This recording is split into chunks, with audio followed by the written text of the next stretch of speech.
जय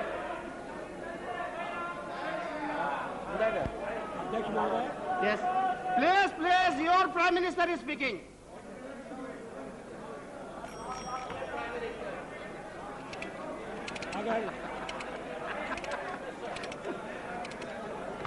शांति से सुनो भाई, शांति से सुनिए।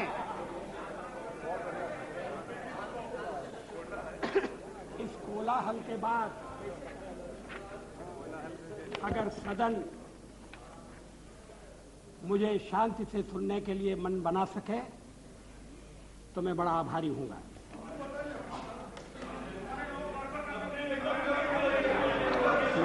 Come on. यस मेरे प्रस्ताव पर You are more disciplined. हुई चर्चा में जिन्होंने भाग लिया है, मैं उन सबको धन्यवाद देना चाहता हूं। ये सदन चर्चा के लिए है, जरूर शांतिपूर्ण चर्चा के लिए, संयमित चर्चा के लिए, तर्कपूर्ण चर्चा के लिए। कुछ मित्रों का प्रयत्न था कि कोई चर्चा न हो, तत्काल वोट ले लिया जाए और वो यहां से निकलते ही कुर्सी पर जाकर बैठ जाए। Like a child.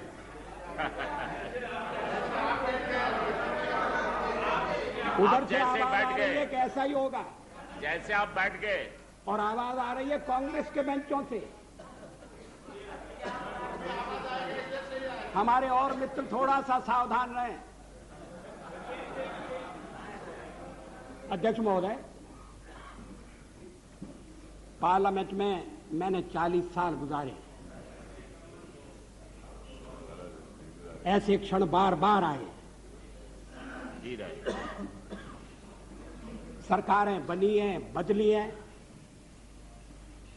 नई सरकारों का गठन हुआ है, अभी बैचलर हो गया। लेकिन लोकतंत्र No, please don't make this kind of remarks. No, it's okay.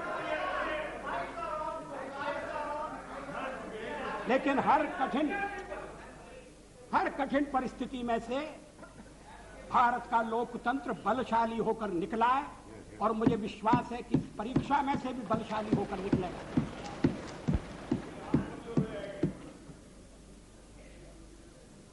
मैंने 40 साल आलोचना की है।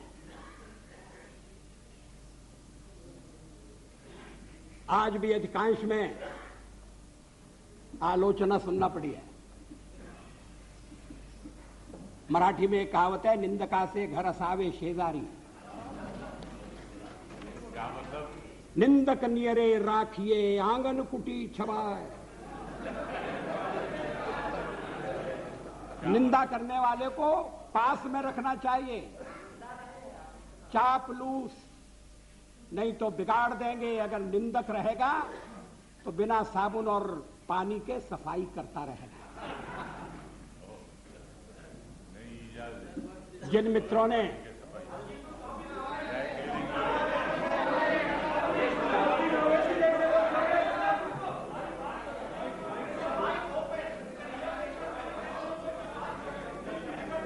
वो शिकायत कर रहे हैं, कौन? क्या शिकायत?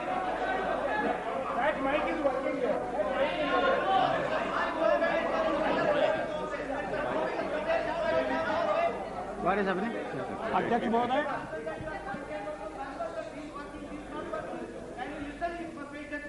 जिन्होंने प्रस्ताव का समर्थन किया है, It's okay, कोई उनको मैं विशेष रूप से धन्यवाद देना चाहता हूं।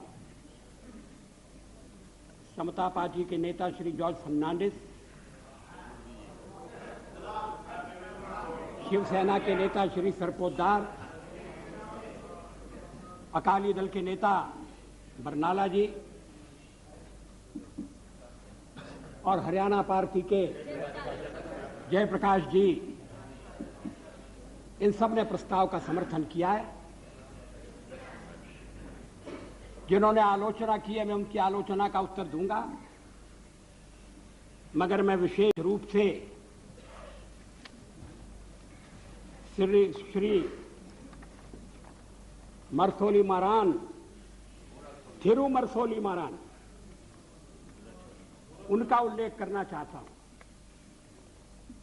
I have a special word of gratitude for my dear friend, Thiri Marasoli Maran. Maran, I stand corrected. Despite our differences on certain issues, he was generous enough to set the record straight on the issue of horse trading by stating categorically that we did not use suitcases to convert our minority into majority. He has in fact demolished the baseless and politically motivated allegation leveled by some members. I am also glad that Thiru Maran has taken note of our resolve to restore the balance of resources in favor of states. We have always held the opinion that the center cannot be strong if the states are weak. Thiru Maran is disturbed over our advocacy of one nation, one people, one culture. I am happy that he shares our perception of one nation. But I must say that he has got it all wrong on our interpretation of one people and one culture. I categorically state here that BJP does not stand for uniformity. We recognize the celebrated India's plural, multi-religious, multilingual, and multi-ethnic character. This view is best reflected in a poem by one of India's greatest poets, Subramanya Bharati. The poem is entitled Entai, or My Mother. Bharati says, I would like to read in Tamil. Muppadu Kodi Muhyamuyalayal Uir Mohipuram Andra Deyal Ivar Chappumoji Padinet Deyal Anil Chindanai Andra Deyal.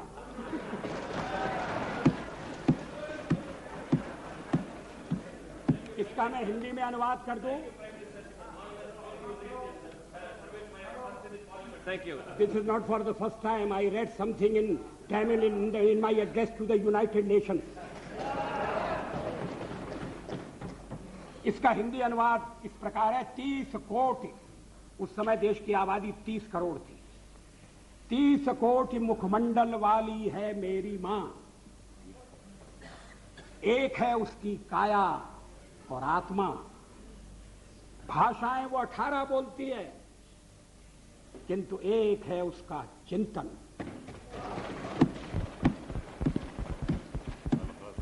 मित्रों, सौरा अध्यक्ष महोदय,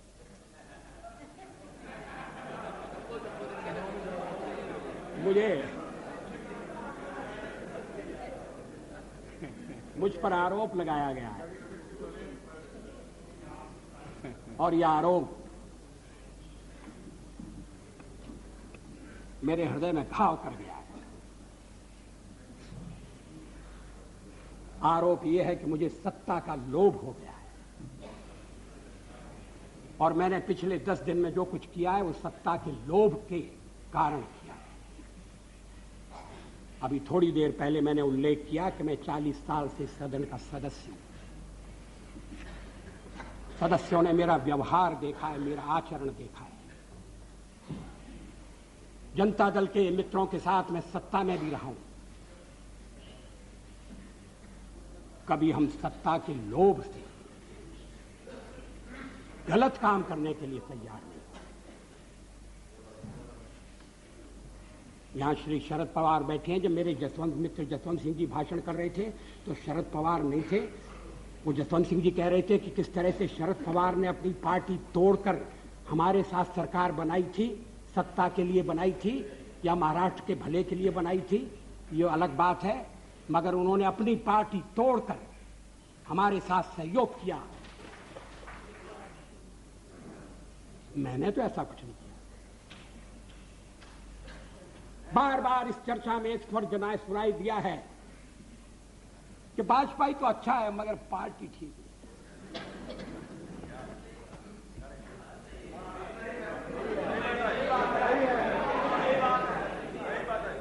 अच्छा, तो अच्छे वाजपेयी का आप क्या करने का इरादा रखते हैं?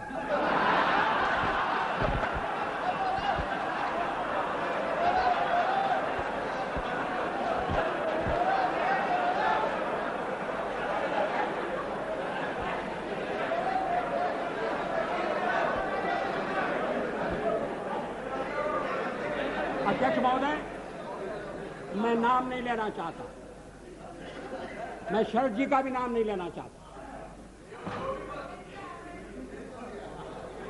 लेकिन पार्टी तोड़कर सत्ता के लिए नया गठबंधन करके अगर सत्ता हाथ में आती है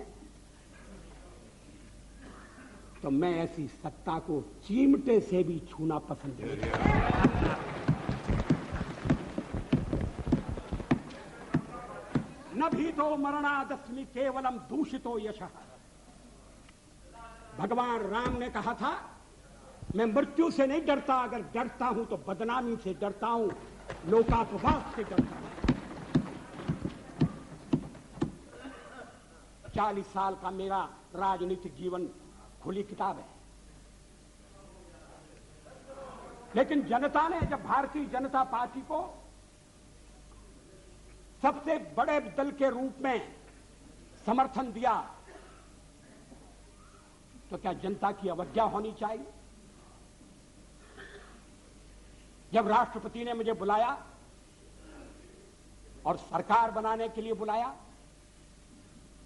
और कहा कि कल आपके मंत्रियों की शपथ विधि होना चाहिए और 31 तारीख तक आप अपना बहुमत सिद्ध कीजिए, तो क्या मैं मैदान छोड़कर चला जाता? मैं पलायन कर जाता? जिस जनता का हमने विश्वास अर्जित किया है, और आप इकट्ठी भीड़ न करें। मैं अलग अलग पीछे, अब जब मैंने चर्चा आरंभ की थी तब इसका स्पष्टीकरण किया था। क्या यह तथ्य नहीं है कि हम सबसे बड़े दल के रूप में उभरे? अब जो और तर्क दिए जा रहे हैं मैं उन पर आऊंगा। क्या मैं राष्ट्रपति महोदय से कहता कि नहीं, पहले मुझे जरा बात कर लेने दो,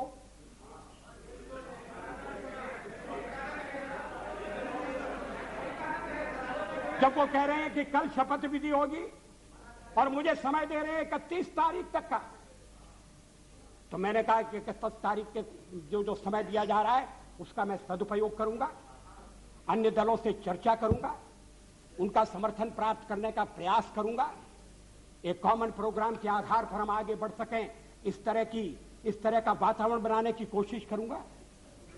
इसमें क्या आपत्ति की बात है? इसमें कौन सा सत्ता का लोभ है? और फैसला केवल मेरा अकेला नहीं था, पार्टी का फैसला था। अध्यक्ष महोदय, आखिर जब एक बार 31 तारीख शक्ति परीक्षण के लिए तय हो गई, और शक्ति परीक्षण पार्लियामेंट में ही हो सकता है, राष्ट्रपति भवन में या राजभवन में हो, ये तो इसका तो हमने कभी प्रतिपादन नहीं किया।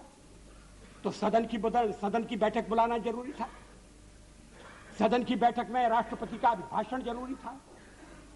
हम तो कोई और भी काम रख सकते थे, कम से कम राष्ट्रपति को उनके अभिभाषण के लिए धन्यवाद देने का काम तो रख ही सकते थे। लेकिन ऐसा आपने ऐसा नहीं होने दिया, और मैंने भी संदेह पैदा हो इसलिए इस बात पर जोर नहीं दिया। जल्दी से जल्दी पहला अवसर, और इसलिए 27 तारीख और 28 को आज फैसला होने जा रहा है। हम बल दे सकते थे कि नहीं, हमें 31 तक का समय दिया गया है, हम कुर्सी पर बैठे रहेंगे। अध्यक्ष महोदय, कमर के नीचे वार नहीं होना चाहिए, नियत पर शक नहीं होना चाहिए। मैंने ये खेल नहीं किया है, मैं आगे भी नहीं करूंगा। लोकतंत्र एक व्यवस्था है, अब कहा, अब गिनाया जा रहा है आपको कितने % वोट मिले। हमने जो वेस्टमिनिस्टर की पद्धति अपनाई है उसमें वोट नहीं गिने जाते हैं, प्रतिशत नहीं देखा जाता है, उसमें सीटें देखी जाती हैं। दोनों काम साथ नहीं हो सकते। ये कोई लिस्ट पद्धति वाला प्रोपोर्शनल रिप्रेजेंटेशन नहीं है। और मैं इस पद्धति के दोषों को पहले से इंगित करता रहा हूं। कभी कभी ऐसा हो सकता है कि जिस दल को देश में बहुमत न हो वो दल अधिक सीटें लेने में सफल हो जाए। कभी कभी ऐसा भी हो सकता है कि वोट ज्यादा हो और सीटें कम हो। 1% वोट के अंतर से केरल में संयुक्त सरकार बनी, एक सरकार हट गई। 1% वोट का फर्क था। अब ये जो सीटों का अंतर है इसको मानकर चलना पड़ेगा। अब इस समय आप कहें आपके वोट कितने, तो फिर मैं गिनाता हूं आपके अलग अलग वोट कितने, और वो गिनती आपके लिए घाटे की गिनती होगी। लेकिन आप कह रहे हैं कि नहीं, हम तो इकट्ठे हो रहे हैं। किस लिए इकट्ठे हो रहे हैं? क्या देश में स्थिर सरकार देने के लिए इकट्ठे हो रहे हैं? जवाबदेह सरकार देने के लिए इकट्ठे हो रहे हैं? मैं फिर उसको दोहराना नहीं चाहता। आपका अभी तक कार्यक्रम नहीं बना है।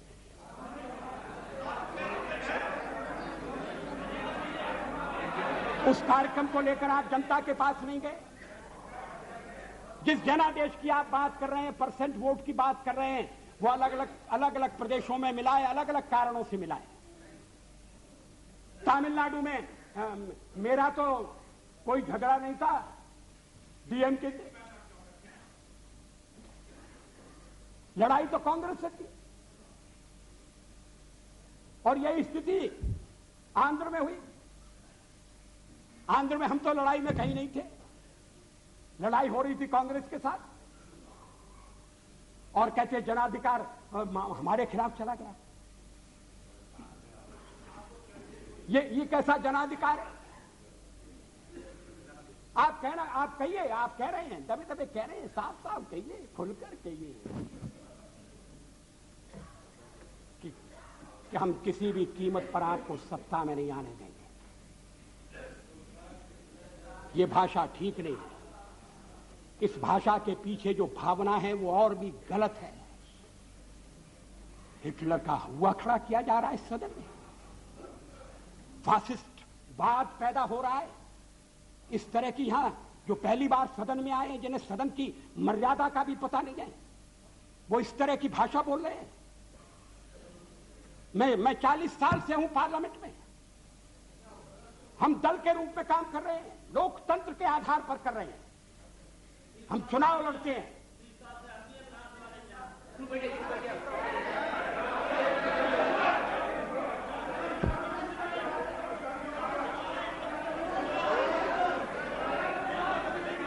प्लीज अध्यक्ष महोदय, please have patience to listen.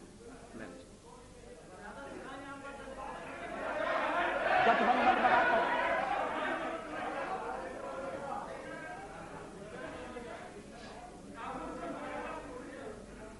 जनादेश कांग्रेस के खिलाफ है। कांग्रेस की संख्या आधी रह गई है। अलग अलग क्षेत्रों में अलग अलग ढंग से लोगों ने अपनी राय प्रकट की है। अब सब अगर इकट्ठे आ रहे हैं और कांग्रेस का समर्थन प्राप्त कर रहे हैं, और कांग्रेस समर्थन देने को तैयार है। कल मेरे मित्र श्री जॉर्ज फर्नांडिस ने जो कुछ कहा, मैं उसको दोहराना नहीं चाहता।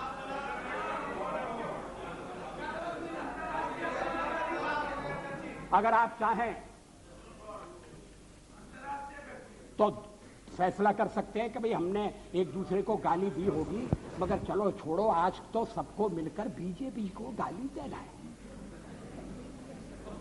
अगर ये सामूहिक निर्णय है, मुझे कुछ कहना नहीं, लेकिन इस तरह का निर्णय नकारात्मक होगा, इस तरह का निर्णय प्रतिक्रियात्मक होगा। इस तरह का निर्णय केवल हमें आने से रोकने के लिए होगा और ये लोकतंत्र को स्वस्थ बनाने वाली परंपरा नहीं डालेगा। ये आज मैं आपको चेतावनी देना चाहता हूं। हम तो प्रतिपक्ष में बैठने के लिए तैयार हैं।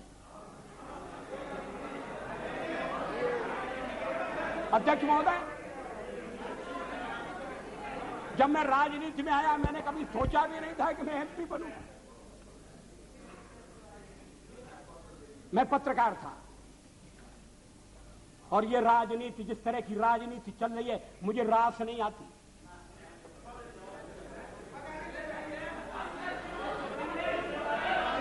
मैं छोड़ना चाहता हूं मगर राजनीति मुझे नहीं छोड़ती।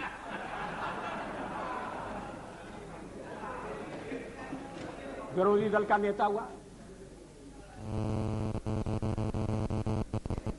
आज प्रधानमंत्री हूं, थोड़ी देर बाद नहीं रहूंगा।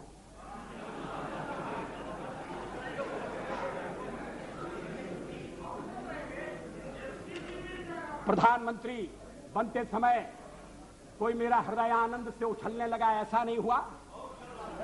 और सब कुछ छोड़ छाड़ कर जब चला जाऊंगा तब भी मेरे मन में किसी तरह की म्लानता होगी, ऐसा आप मत समझिए। लेकिन फिर मैं कुछ मुद्दों को उठाना चाहता हूं। हमारे फिर एक दूसरा आरोप लगाया जा रहा है, आरोपों की झड़ी लगाई जा रही है। आपने अनेक महत्वपूर्ण मुद्दों को छोड़ दिया। राष्ट्रपति के अभिभाषण में राम मंदिर की चर्चा नहीं है, 370 धारा समाप्त करने का उल्लेख नहीं है और शादी ब्याह के समान कानून बनाने के बारे में भी जिक्र नहीं है। आपने स्वदेशी का भी परित्याग कर दिया और ये बातें इस तरह से कही गई हैं जैसे ये बातें कहने वाले हमारे इस परित्याग से बड़े दुखी हैं। वो तो इन बातों की आलोचना करते रहे हैं, हमें इसलिए दोषी ठहराते रहे हैं कि हम राम मंदिर बनाना चाहते हैं। 370 हम खत्म करने की बात कर रहे हैं, हम देश की एकता कैसे कायम रखेंगे? शादी ब्याह का समान कानून हो, भले ही संविधान में लिखा हो, भले ही सुप्रीम कोर्ट ने मोहर लगा दी हो, आप कैसे कह सकते हैं? और आप कहेंगे तो आप देश की एकता के तोड़क होंगे। और हम अगर कहते हैं कि नहीं, ये हमारे इस समय के कार्यक्रम में नहीं है, हाँ इस समय का इसलिए कि हमें बहुमत नहीं है। हाँ सही है, कोई छुपाने की बात नहीं। बहुमत मिलने से करते आखिर हम बहुमत के लिए लड़ रहे हैं। ये है cat out of bag, now cat is out of bag. आखिर हम बहुमत, आखिर हमें जो जनमत मिला है, अगर आपको उस जनमत ने स्वीकार कर दिया है तो हमें भी पूरी तरह स्वीकार नहीं किया। हम तो बहुमत चाहते थे लेकिन बहुमत हमें नहीं मिला। अब हम सबसे बड़े दल के रूप में उभरे हैं तो हमारा प्रयास है कि कोई आम सहमति से कोई चीज बने, कोई चीज चले। और इसीलिए हमने विवाद की बातों का उल्लेख नहीं किया। इस पर क्या आपत्ति है? अभी यूनाइटेड फ्रंट बनने जा रहा है, बहुत अच्छा, बन गया तो बहुत अच्छा है। अभी कार्यक्रम बनने वाला है, वो भी बन गया। तो क्या उस कार्यक्रम में मार्क्सिस्ट पार्टी की जितनी भी विचारधारा है, मार्क्सिस्ट पार्टी का जितना कार्यक्रम है, वो ज्यों का त्यों पूरे का पूरा समाविष्ट कर लिया गया है। और अगर कर लिया गया है तो मार्क्सिस्ट पार्टी फिर सरकार से दूर क्यों रह रही है? जब संयुक्त मोर्चा बनता है, जब अनेक दल निकट आते हैं, साथ आते हैं, तो फिर हर एक को कुछ न कुछ चीज छोड़ना पड़ती है। 1977 में भी हम 370 के समर्थक, 70 को समाप्त करने के समर्थक थे। ये रामविलास जी पासवान बैठे। 1977 में भी हम एटम बम बनाने के हक में थे। लेकिन हमने जब देखा कि लोकतंत्र पर संकट आया है, बाकी की सारी बातें इस समय एक तरफ रखने की जरूरत है और लोकतंत्र को बचाने की आवश्यकता है। इमरजेंसी के कारण लोकतंत्र खतरे में पड़ा था, देश एक जेल खाने में बदल गया था। हमने कहा कि मिलकर चलें और इस आने वाले अधिनायकवाद को रोकें। किसी ने हमको उस समय नहीं कहा कि आप 370 कहां छोड़ आए,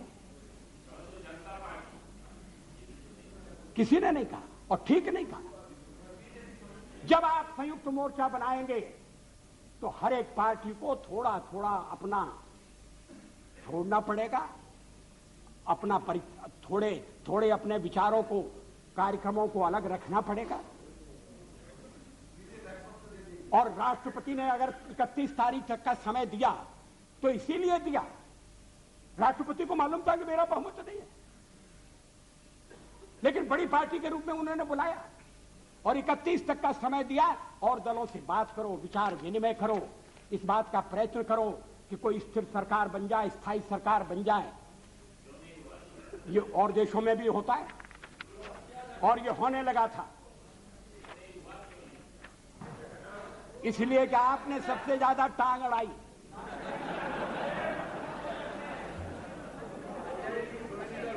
Totally isolated in the country. Why don't you consider that? We are not isolated. Yes, you are. Totally isolated. हमारे समर्थन में इस समय ये बात ठीक है, हमारे साथ कोई नहीं है। और फिर जब हम कहें कि हमारे साथ अकाली दल है जो अभी चुनाव जीत कर आया है, He is not pro BJP, he is anti Congress. That is why he is. you are pro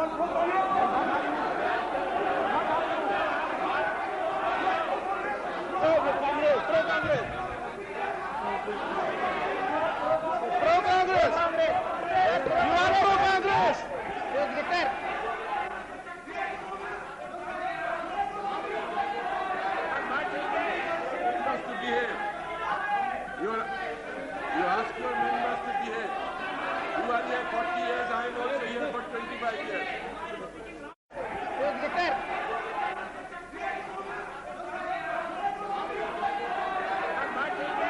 Members to behave. You ask your members to behave. You are here 40 years, I am also here for 25 years. I am also entitled to respect. What the Honorable Prime Minister is saying all the time, as if it was our solemn obligation to keep him in power. That is what we have been trying to find out from yesterday. If the majority of the members are not supporting you, is it the fault of the members? Other members who are not supporting you? I have got my own perception. I have got my own policies and programs. He is all the time accusing others as if we are entering into some combination. Does that justify him to remain in power without having the majority? Is this the way you are?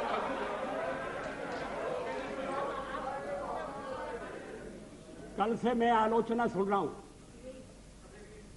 और जरा सी आलोचना इनसे सहन नहीं हो रही है।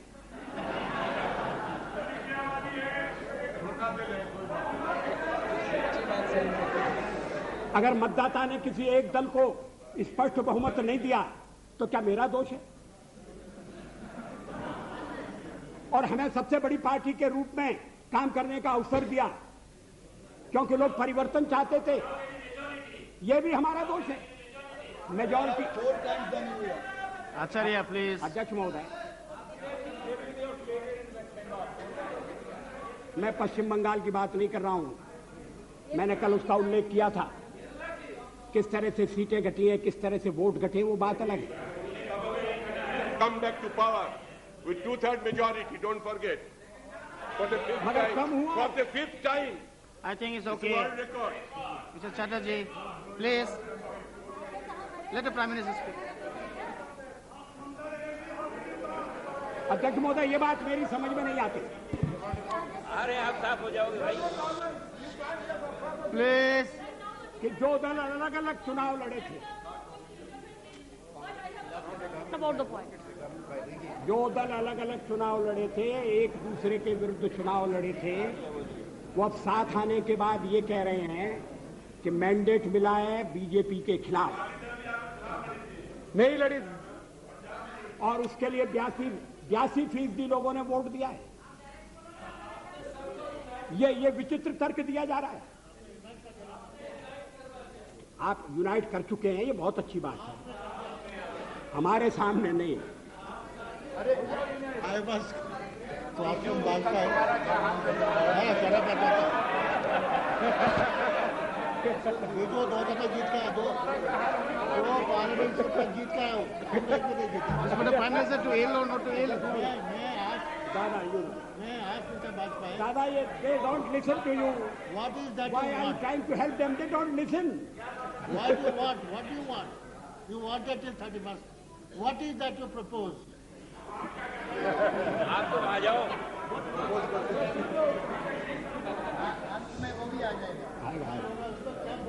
Have some patience. Let the Prime Minister continue. Please continue.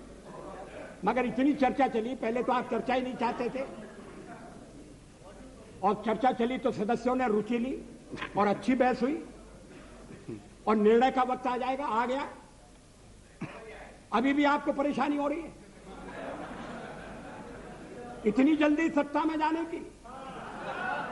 मुझे वो दिन याद है जब जनता पार्टी को तोड़कर आप चौधरी चरण सिंह जी को साउथ ब्लॉक ले गए थे और उनकी कुर्सी के पीछे खड़े होकर आपने फोटो खिंचवाया।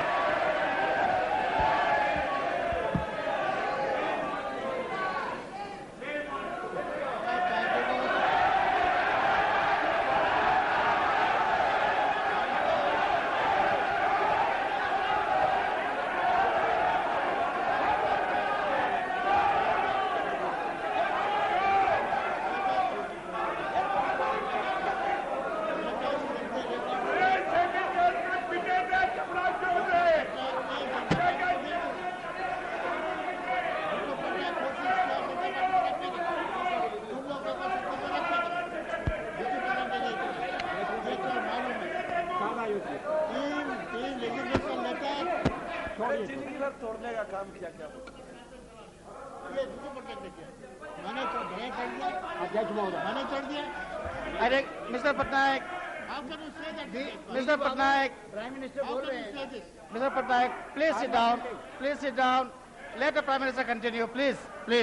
अध्यक्ष महोदय, मुझे अपना बहुमत बनाने के लिए जो समय मिला था मैंने उसका उपयोग किया। मैंने अनेक दलों से अलग अलग बातें की। कुछ दल हमारे साथ आए हैं, कुछ दलों ने अपनी कठिनाई प्रकट की है। कुछ दलों का कहना है कि आपके साथ आने में हमें एक ही आपत्ति है कि हमारे कुछ वोट जाने का खतरा है। भारतीय जनता पार्टी के सहयोग के कारण अगर वोट जाते हैं, मैं समझ सकता हूं कि हर राजनीतिक दल को वोटों की चिंता करनी है, मगर ये वोटों का खेल किस सीमा तक जाएगा, किस हद तक जाएगा? क्या इसके सामने देश हितों की उपेक्षा कर दी जाएगी? हम माइनॉरिटीज की बात करते हैं कि उन्हें पूरा संरक्षण मिलना चाहिए, बराबर का अवसर मिलना चाहिए, अधिकार होना चाहिए, तो हमें कहा जाता है कि हम जो कुछ कहते हैं उस पर आचरण नहीं करते। आखिर सदन में बातचीत हो सकती है, चर्चा हो सकती है, जिन प्रदेशों में हमारी सरकारें मिली है बनी है वहां आचरण हो सकता है, और आप हमें केंद्र में समय देकर देखो और हम सारी बातें अमल में लाकर दिखा देंगे। मगर ये मेरी समझ में नहीं आया कि जो सबसे बड़ी माइनॉरिटी है उसकी तो चिंता है, मगर जो 2% है, अभी बरनाला जी का दर्द आपने सुना, उसकी पीड़ा नहीं। अध्यक्ष महोदय, मुझे वो दिन याद है, दिल्ली में दंगों के बाद और सिख भाइयों के कत्लेआम के बाद मेरा भी भाजपा का एक कार्यकर्ता मुझसे रात के अंधेरे में मिलने के लिए आया। मैं उसको पहचान नहीं सका। पहचान नहीं सका क्योंकि उसके बाल कटे हुए थे, उसके केश कटे हुए थे, दाढ़ी कटी हुई, केश कटे हुए थे। मैंने कहा तुम वही हो? तुमने ये क्या रूप बनाया? रात में क्यों आए हो? चुप कर क्यों आए हो? चोरी छिपे क्यों आए हो? कहा मैं दिन में आपके पास नहीं आ सकता, मैं केश धारण करके बाहर नहीं निकल सकता, इसलिए मैंने केशों की बलि चढ़ा दी है। मैंने दाढ़ी से भी मुक्ति मांग ली है और मैं रात को आया हूं आपके पास अपना दुखड़ा रोने के लिए, अपनी व्यथा रोने के लिए। उस समय हमने दिल्ली के सिखों की वकालत की थी, चुनाव में हमें घाटा हुआ। सिख विरोधी भावना भड़काकर कांग्रेस ने सत्ता हथियाई। हमने ऐसा पाप कभी नहीं किया।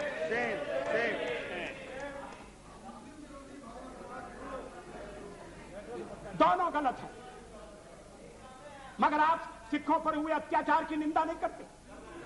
नहीं करते। बिल्कुल करते हैं, नहीं 10 साल बहुत बार किए हैं, हाउस में किए हैं, कितने बार किए हैं? पार्लियामेंट में कब किया? हाउस में अभी भी सारे अपराधी पकड़े नहीं गए। Number of times we raise this issue. Why is making such allegation? मुलायम जी, मेरे मित्र वही आज भाजपा ही बन करके Please. और इन्होंने सिखों को लखनऊ में लूटा। Yeah. और वही एमपी में बना रहे, हम नाम बता सकते हैं। please sit down, please, sit down. चलो, मेरे मित्र श्री मुलायम सिंह जी इस मामले में न बोले तो ज्यादा अच्छा होगा। उनके शासनकाल में, please sit down. उनके Come शासन on. जिस तरह से उत्तरांचल की मांग करने वाली महिलाओं के साथ जो दिल्ली प्रदर्शन के लिए आना चाहती थी, बलात्कार हुआ जो कोर्ट ने जिसकी पुष्टि कर दी है, उसके बाद मुलायम सिंह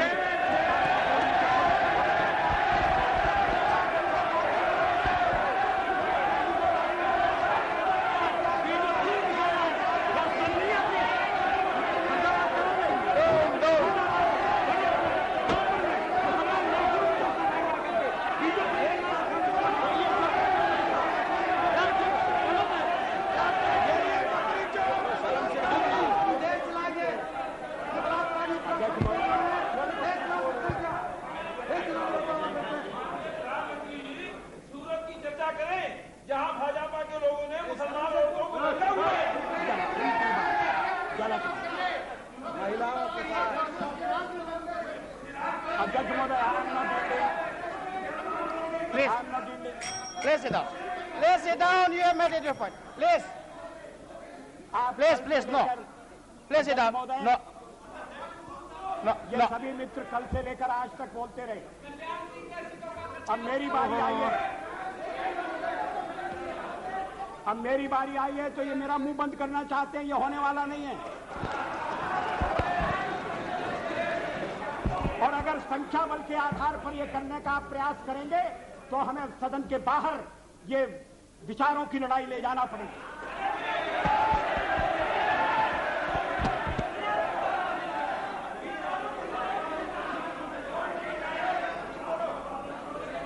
अध्यक्ष महोदय,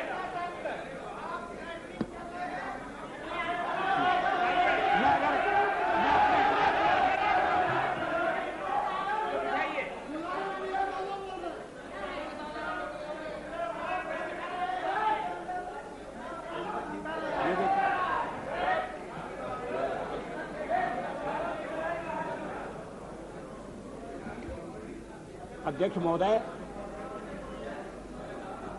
मैं फिर Please. जहां से मैंने आरंभ किया था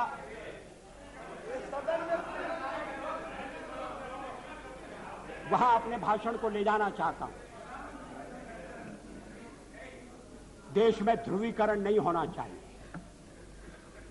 न सांप्रदायिक आधार पर, न जातीय आधार पर, न राजनीति ऐसे दो खेमों में बंटनी चाहिए कि जिनमें संवाद न हो, Please listen. जिनमें चर्चा न हो, देश आज संकटों से घिरा है और ये संकट हमने पैदा नहीं किए। जब जब कभी आवश्यकता पड़ी संकटों के निराकरण में हमने उस समय की सरकार की मदद की है।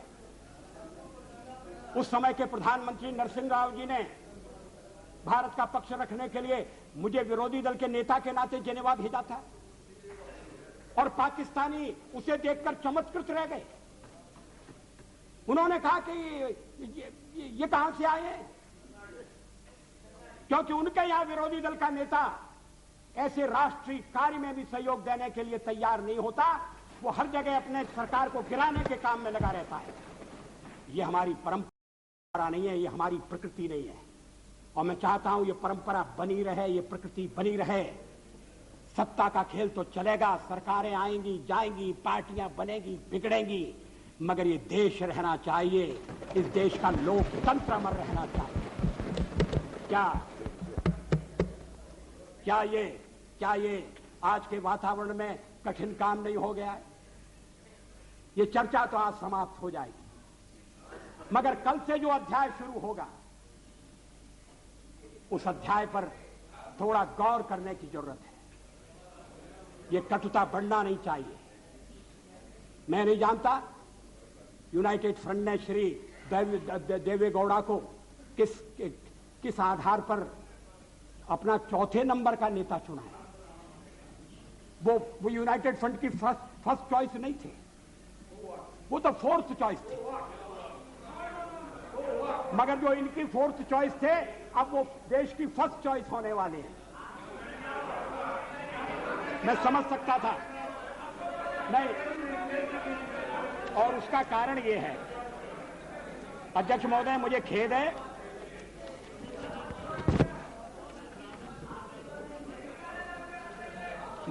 है कि इस चर्चा में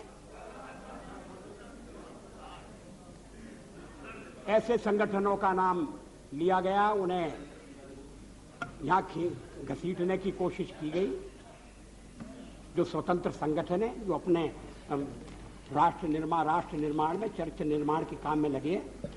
मेरा इरादा, मेरा उल्लेख आरएसएस से है। आरएसएस के विचारों से किसी का मतभेद हो सकता है, लेकिन आरएसएस पर जिस तरह के आरोप लगाए गए उन तरह के आरोपों की कोई आवश्यकता नहीं थी। और कांग्रेस पार्टी में और दलों में भी आरएसएस के रचनात्मक काम के लिए लोगों के दिलों में आदर है, सहयोग है। अगर वो दुखियों की बस्ती में जाकर काम करते हैं, अगर वो जाकर आदिवासी इलाकों में शिक्षा का प्रसार करते हैं, तो इसके लिए उनका अभिनंदन होना चाहिए, इसलिए उनको पूरा सहयोग दिया जाना चाहिए। अध्यक्ष महोदय, और यूनाइटेड फ्रंट में भी आप जिन्हें नेता बनाने जा रहे हैं श्री देवेगौड़ा जी, वो भी आरएसएस की अच्छाइयों से परिचित हैं और आरएसएस की प्रशंसा कर चुके हैं।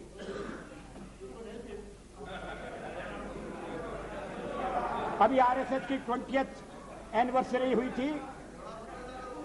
आरएसएस की ओर से संगठन के लिए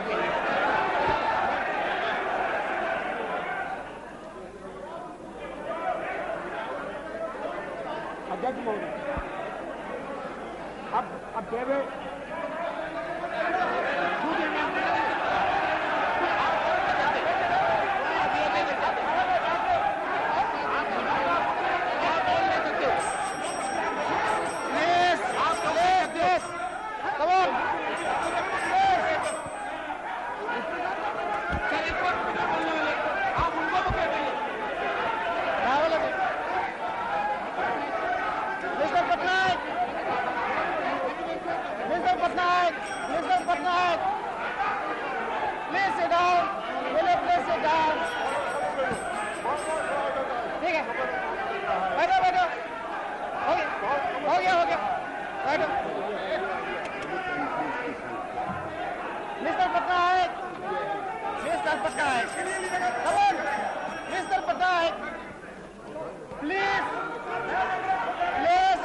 chair. No. Bas.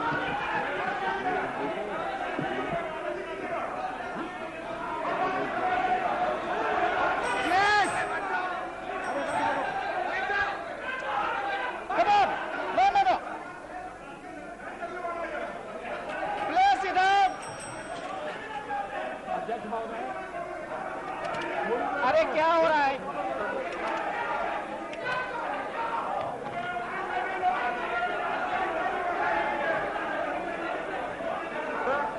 कल मंत्रिमंडल बन जाएगा, लड़ने लगोगे, पास खड़े होते हो साथ में।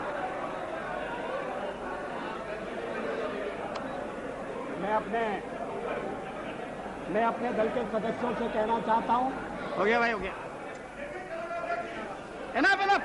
No, it's enough. Enough.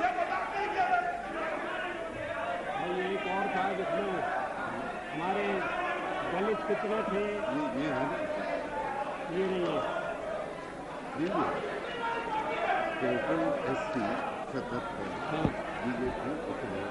अध्यक्ष महोदय,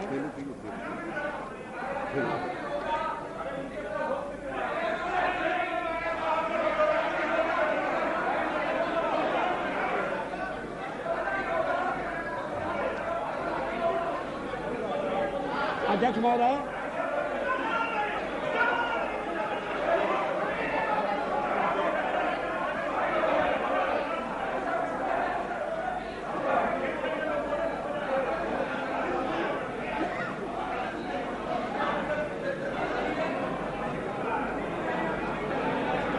अध्यक्ष महोदय, ऑर्डर प्लीज। मेरे मित्रों को समझना चाहिए कि मैं भी निर्वाचित होकर आया हूं। उन्हें यह भी समझना चाहिए कि मैं सबसे बड़ी पार्टी के नेता के नाते राष्ट्रपति महोदय द्वारा प्रधानमंत्री नियुक्त हुआ हूं। प्रधानमंत्री के निर्देश के कारण और निर्देश के आधार पर मैं विश्वास मत लेकर आया हूं। राष्ट्रपति, अब अगर चर्चा होती है और उसमें बिजू पटनायक जैसा वरिष्ठ नेता मुझे टोकता है, please Mr. Patnaik, you don't have to react for everything. Mr. Patnaik, you are the senior most, one of the senior most leaders of the country. Please, you don't have to react for everything. अध्यक्ष महोदय, मैं इस बात का उल्लेख कर रहा था कि इस देश में जो देशभक्त हैं, विवेकवान हैं और जो अंतःकरण से भारत का भला चाहते हैं, वो आरएसएस के संपर्क में आए। वो जानते हैं कि संगठन देश हित की सेवा के लिए समर्पित है। और और मैं इसका ताजा उदाहरण देता हूं।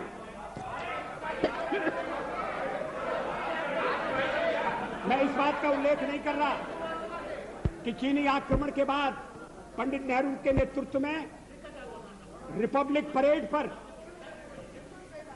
परेड के दौरान जिन स्वयंसेवी संगठनों को अपनी एकजुटता प्रकट करने के लिए बुलाया गया था, उनमें आरएसएस भी था।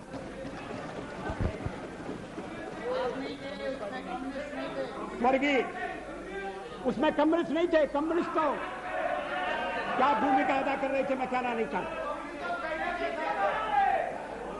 श्री लाल बहादुर शास्त्री के जमाने में वो भी भारत के प्रधानमंत्री थे, लोकप्रिय प्रधानमंत्री थे।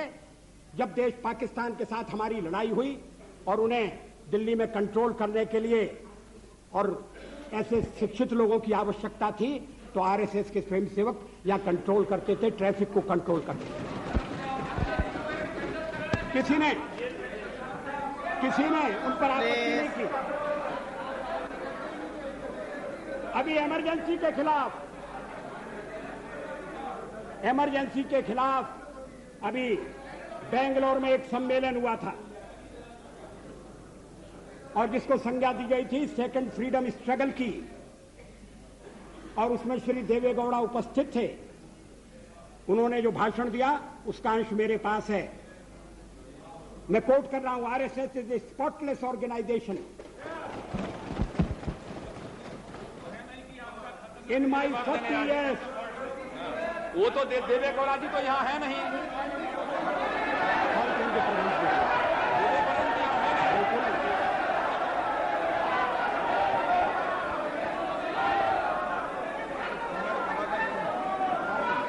Speaker, sir, allow the Prime Minister to speak. अध्यक्ष महोदय क्या हो रहा है, क्या कर रहे हैं? ये तो पढ़ा जाए। Allow the Prime Minister to put forth the facts.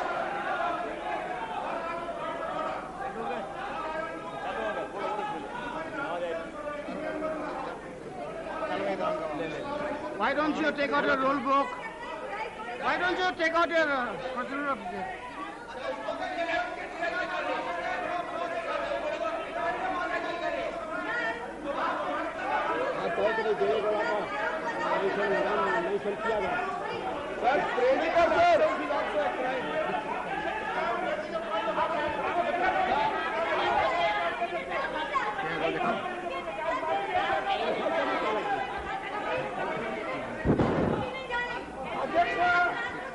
अध्यक्ष महोदय, क्या वो किसी किताब से उल्लेख दे रहे हैं या किसी हाउस का आप प्रोसीडिंग है? about taking name of somebody.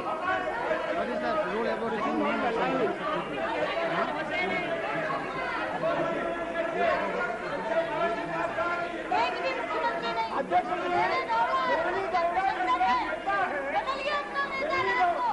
Please. I will come to you. I'll come to you. Yes, mister. Please, I have given floor to him. Let us listen. Mr. Speaker, sir. Mr. Speaker, Please, Mr. Loda, Justice Loda. I have given time to him. He'll come to you. Mr. Speaker, sir, I just want to draw your attention. Please, madam. Any member in this house has every right to quote any document provided. You were voting previously. Just a moment, let me finish. Right?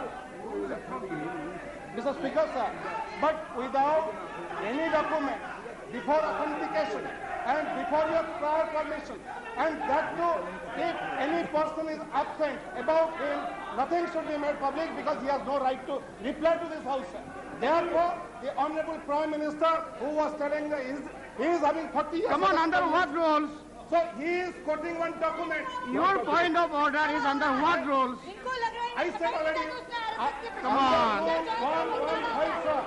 Under Rule 115, sir, the member which is once misquoting and directing and unnecessarily making this allegation against Mr. Davegaula having no evidence and the accusation is absolutely false and fabricated. Absolutely false and fabricated.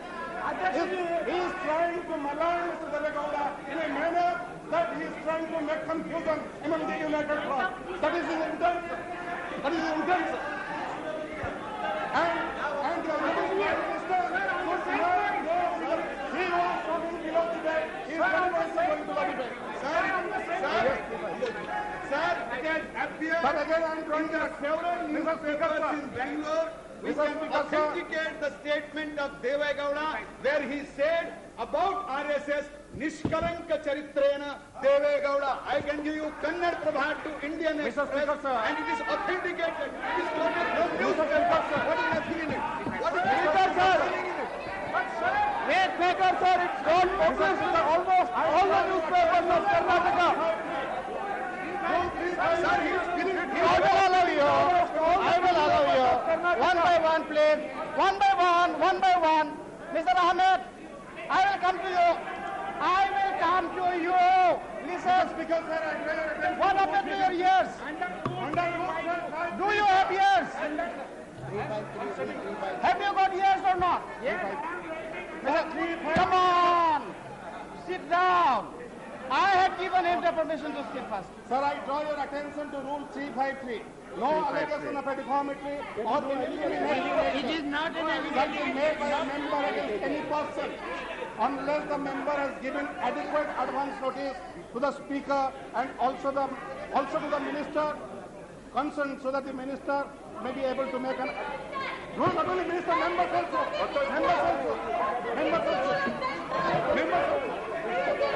Already got in the rules. Members also.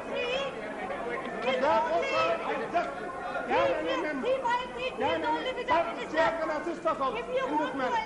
So the chair can assist also. Can any member?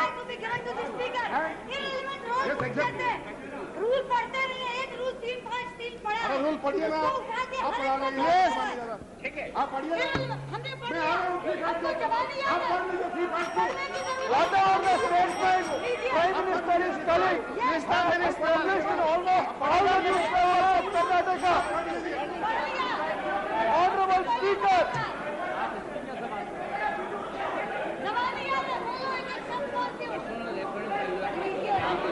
Sir, again, sir. 352. Category says, reference, a member while speaking shall not. A member while speaking shall not. Refer to any matter. The judicial decision is pending. Make personal reference by your. I'm referring to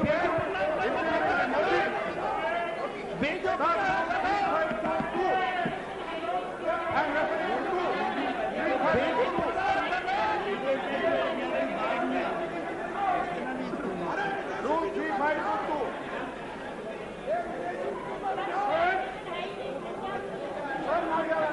विदेशी बीजू बेटा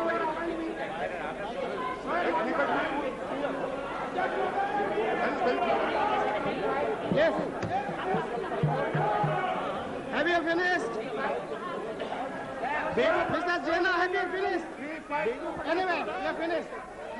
Honorable Speaker, The rule 353. let us listen to him. Sir, the rule 353 is very clear.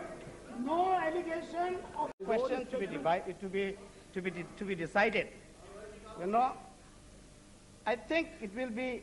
I don't like to give a final ruling on that. If the Prime Minister can avoid it at the moment. Yes. I'm sorry. Will you allow me to? Yeah, Prime Minister. अध्यक्ष महोदय, मैं बेंगलोर में आयोजित एक समारोह का उल्लेख कर रहा हूं, जिस समारोह में अन्य लोगों के अलावा श्री देवे गौड़ा उपस्थित थे। वो इमरजेंसी के खिलाफ आयोजित समारोह था। वो उस समारोह की तारीख है 26 जून 1995।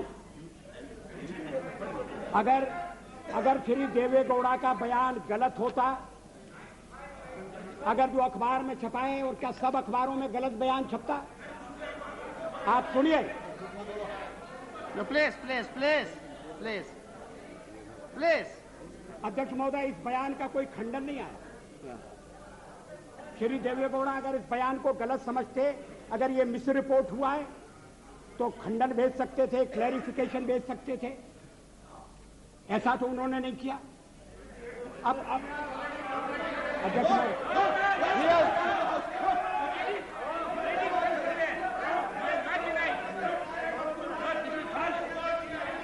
He has never given a counter. The statement has come in all the newspapers. It has come in almost all the newspapers of Karnataka. Mr. Speaker, sir, this statement has never been denied. It has never been contradicted. It stands as it is. We have never seen any contradiction. Show me the contradiction. We don't have any public contradiction. Yeah, we have the statement. अध्यक्ष महोदय, how can you prevent me from reading this? Misleading now. Joshi ji, Mr. Prime Minister, now the honorable member, Mrs. Jaina, is now on record. Please.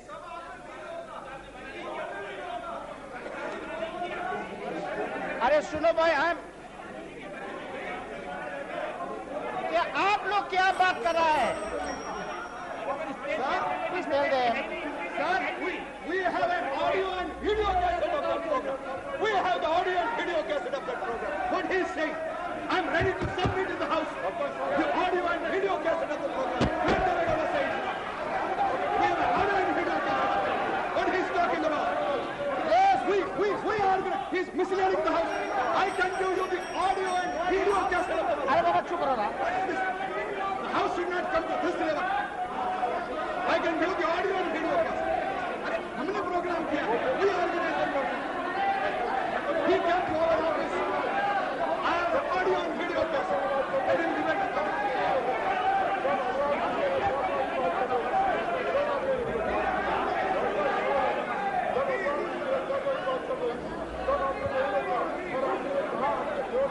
Misleading the House. Sir, we arranged the program. We invited him. Voting कराइए, voting कराइए। अरे बैठिए ना, बैठो, हमको कुछ काम करने दो, बैठो ना, बैठो। Please, Uma ji, come on, let us conduct the house. Come on, please. I want to do.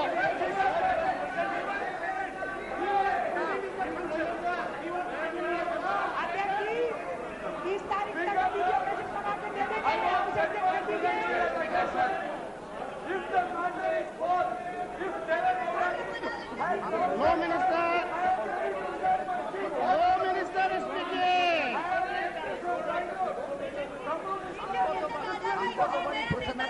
अरे बाबा, लो मिनिस्टर को बोलने दो, कानून मंत्री जी को बोलने दो। Are you finished?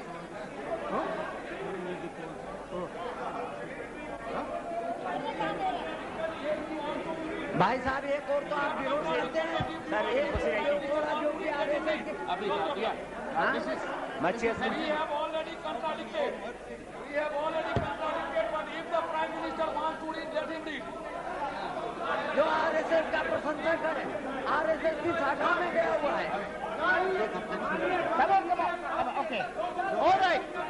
If the Prime Minister, Shilo Baba, I'm here. If the Prime Minister is willing to authenticate the document, go ahead. Mr. Speaker, apart from authenticating the document, we have some present who was present at this meeting. I submit only one thing. Prime Minister is agreed. I submit only one thing for your consideration. Yeah. It is not a small thing that has been said, sir, that the Prime Minister authenticated the document. Please reflect on what you have said. No, a member who quotes a Yes, sir, particular because sentence. you, sir, I do not wish to argue. No. But you said, you first denied Okay, the right to... I modify my Then statement. Then Whether the honourable member, say that you can quote it, okay, you go to this. I modify my statement. The honourable member who is quoting, if he is willing to authenticate, it can be quoted. Mr. Speaker, sir, No. Mr. Speaker, may I say this? No. Now let us put an end to this controversy. No. Will you kindly hear me for 2 minutes? Mr. Speaker, I insist that you hear us. He's a law minister.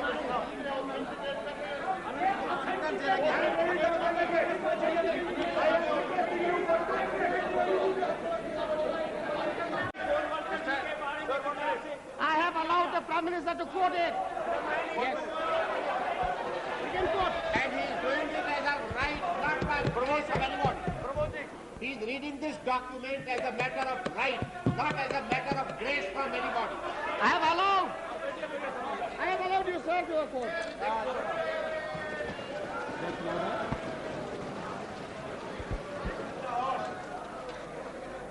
How much time? I am not responsible for this. I am sorry. I must have my say. मैं यहाँ किसी की कृपा से नहीं आया हूँ और किसी कृपा से नहीं बोलूंगा।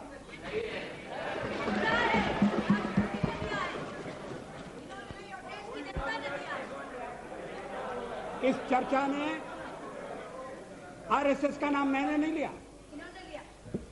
इस चर्चा में आरएसएस का नाम कॉमरेड इंद्रजीत गुप्ता ने लिया।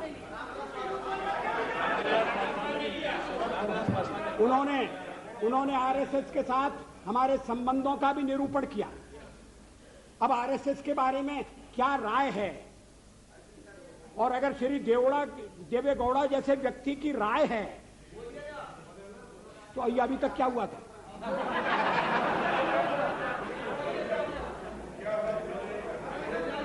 अध्यक्ष महोदय, और बीच में ये कहा गया कि ये गलत है,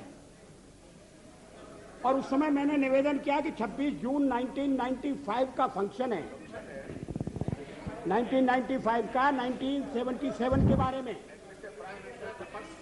Please, let the Prime Minister speak. You must have confidence in your Prime Minister.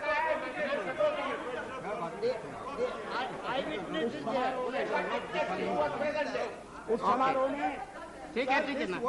Sir, due respect to every time you say your Prime Minister. Our Prime Minister. Prime Minister is Prime Minister. Okay, Prime Minister. Till then, you should not say your Prime Minister. Prime Minister, yes. Please. अध्यक्ष महोदय, RSS ये देवेगौड़ा ने जो कुछ कहा वो इस प्रकार है। RSS is a spotless organisation. In my 40 years long political life, not even once I have criticized RSS. The Chief Minister said that he is telling this with utmost responsibility. He said that he has no two opinions regarding RSS active role during emergency. People who were with Mrs. Gandhi during emergency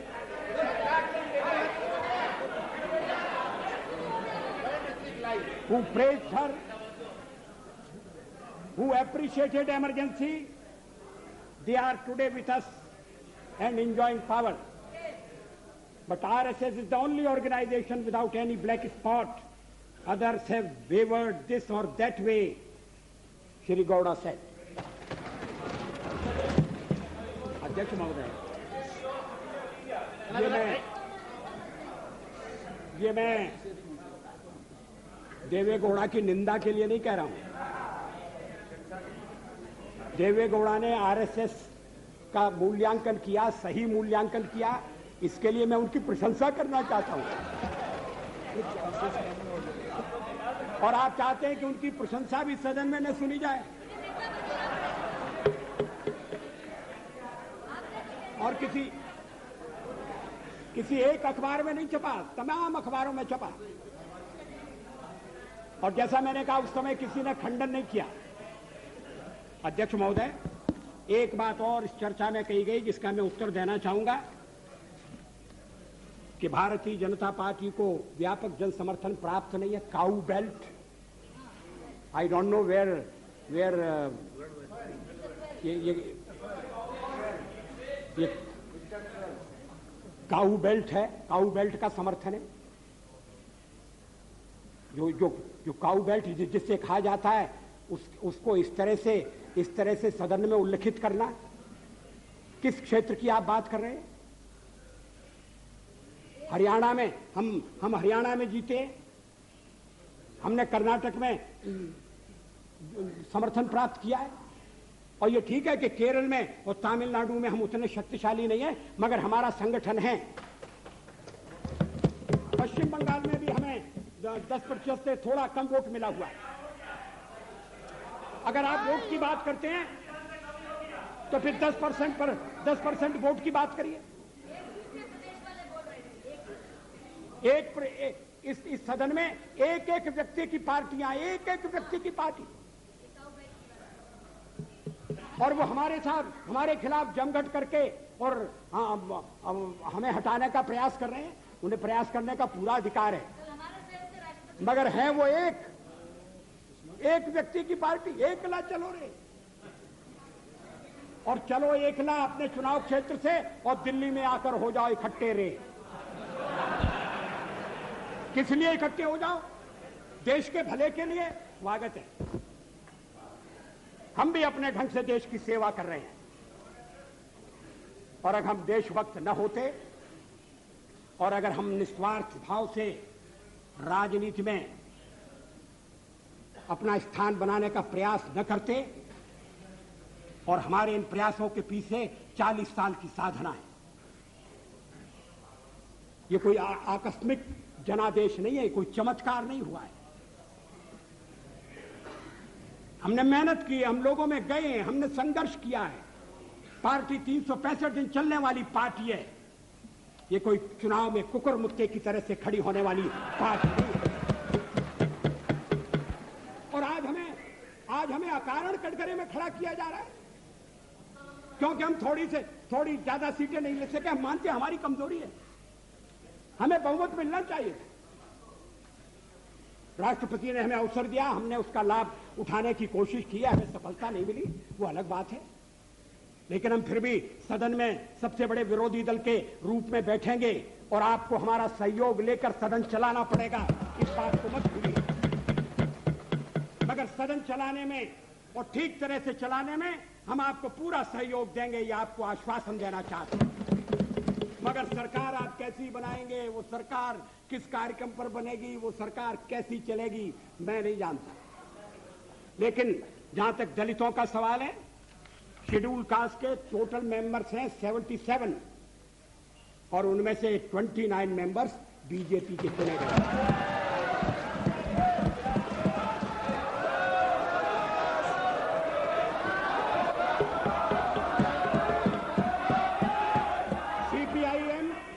CPIM के 5 member हैं, CPI 1 member है, Congress 15 member है, Janata Dal 7 member है और सबसे ज्यादा हमारे member हैं।